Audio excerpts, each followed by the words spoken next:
বাংলাদেশকে রিবিল্ড করতে হবে। লেটস রিবিল্ড আওয়ার নেশন, ঠিক কিনা বলেন?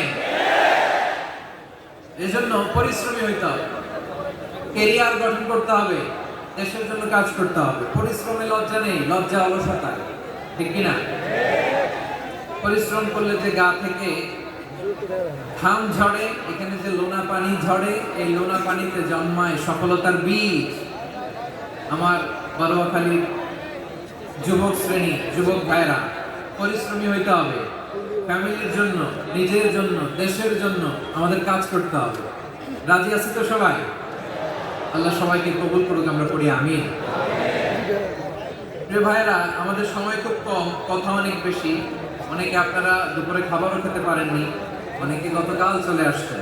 গতকাল আসছেন কারা কারা দেখি? গতকাল যারা আসছে সব সামনের জায়গা প্যাক করে রাখছে। মাশাআল্লাহ, মাশাআল্লাহ, আল্লাহ কবুল করো তুমি। প্রিয় ভাইরা, আজকের প্রোগ্রামটি খুবই সুশৃঙ্খল, ওয়েল অর্গানাইজড, ওয়েল ডিসিপ্লিন। বসুন বসুন, থামুন, কিছুই বলা লাগতেছে না আমার, আলহামদুলিল্লাহ। আপনারা যে যেখানে আছেন বসতে পেরেছেন বসুন, দাঁড়িয়ে আছেন দাঁড়িয়ে শুনুন। আমার সাউন্ড ঠিকঠাক মতো শুনতে পাচ্ছেন তো? হ্যাঁ, পাচ্ছেন? মাশাআল্লাহ, মাশাআল্লাহ। সাউন্ডটা খুব একটা ক্লিন মনে হচ্ছে না, ক্লিন কেমন যেন দুইবার আওয়াজ শুনতেছি আমি। সাউন্ডটাকে একটু স্ট্রং এবং ক্লিন করে দেওয়ার চেষ্টা করবেন মাইক অপারেটর ভাই যিনি আছেন। তাহলে আমরা কিছু কথা কোরআন থেকে পেশ করবার চেষ্টা করবো ইনশাআল্লাহ। প্রিয় ভাইরা, এখন আপনারা যেমনি চুপচাপ, শেষ পর্যন্ত চুপচাপ থাকবেন তো? হ্যাঁ, আমি ওঠার আগে কে কে উঠবেন? হাত তুলেন দেখি।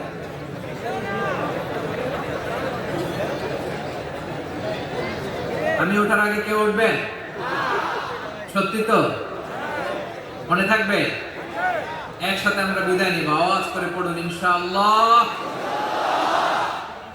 সম্মানিত সুধী, মাইক অপারেটর ভাই আমার কথা শুনতে পাচ্ছেন? যদি শুনতে পেয়ে থাকেন মেহেরবানি করে সাউন্ডটা একটু স্ট্রং করতে হবে, স্ট্রং মজবুত করতে হবে এবং ক্লিন করতে হবে। মেহেরবানি করে আপনি একটু ট্রাই করেন, আমরা আগাচ্ছি। সম্মানিত সুধী, আজকে আমি আমার খুতবার শুরুতে সূরা হাশরের শেষ দিন আয়াত তেলাওয়াত করেছি। মুখস্থ আছে না সবার? বাংলাদেশে ফজরের নামাজে প্রত্যেক মসজিদে যখন তাসবিহ পড়ে ইমাম সাহেব এটার তালিম দেয় না, তালকিন দেয় না? এই বারোয়াখালীবাসী মুখস্থ আছে না সবার? আজকে সূরাতুল হাশরের এই শেষ দিন আয়াতের তাফসীর আপনাদের সামনে উপস্থাপন করার চেষ্টা করব ইনশাআল্লাহ। কোরআনের অনেক জায়গায় আল্লাহ তাআলা নিজের পরিচয় দিয়েছেন।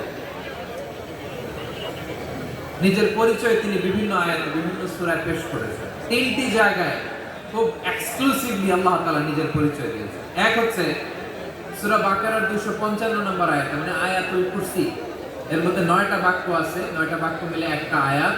এই আয়াতে আল্লাহ তাআলা খুব চমৎকার ভঙ্গিমায়, চমৎকার ভাষা শৈলী ব্যবহার করে, খুব উচ্চাঙ্গের আরবি সাহিত্য দিয়ে একটা আয়াত নাযিল করেছেন। এই আয়াতটার নাম হচ্ছে আয়াতুল কুরসি।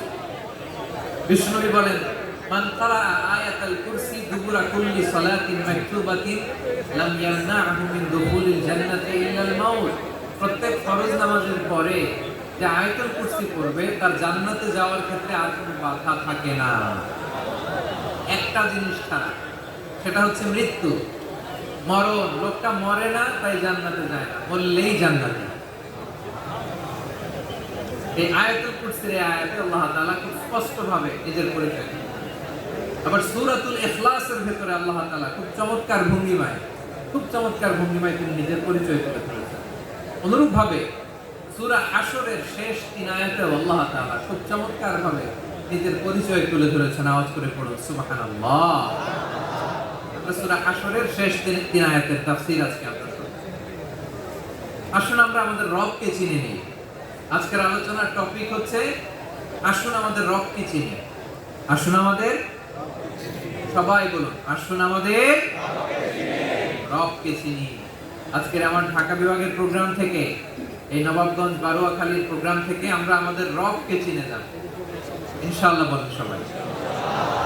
সূরা হাশরের শেষ 3 আয়াতের একটা বিশেষ ফজিলত আছে, এটা আপনারা পড়বেন। কি ফজিলত? বিষ্ণু ইসলাম বলেন, মান ক্বালা হিনা ইউসবিহু সালাসা মাররাতি أعوذ بالله السميع العليم من الشيطان الرجيم ثم قرأ 3 آيات من آخر سورة الحشر وكل الله به 70,000 ملك يصلون عليه وإن مات في ذلك اليوم مات شهيدا বিশ্বনবী মুহাম্মদুর রাসূলুল্লাহ সাল্লাল্লাহু আলাইহি ওয়াসাল্লাম ইরশাদ করেন, যে ব্যক্তি সকাল বেলা 3 বার তেলাওয়াত করবে আউযু বিল্লাহিস সামিউল আলিম মিনাশ শাইতানির রাজীম, এরপরে সূরা হাশরের শেষ 3টি আয়াত তেলাওয়াত করবে, রব্বুল আলামিন ওই ব্যক্তির জন্য 70,000 ফেরেশতা নিয়োগ দিবেন যারা সারা দিন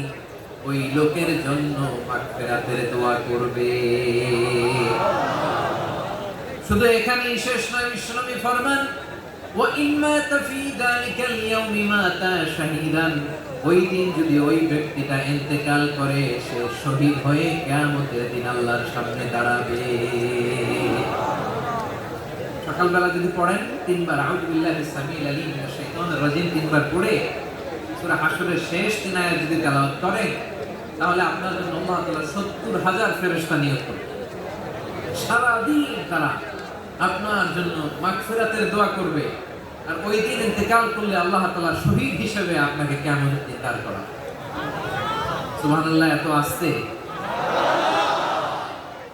আবার সন্ধ্যাবেলায় যদি পড়েন, সারা রাতের জন্য 70,000 ফেরেশতা মাগফিরাতের দোয়া করবে, ওই রাতে মারা গেলে শাহাদাতের মৃত্যু নসিব হয়ে যাবে।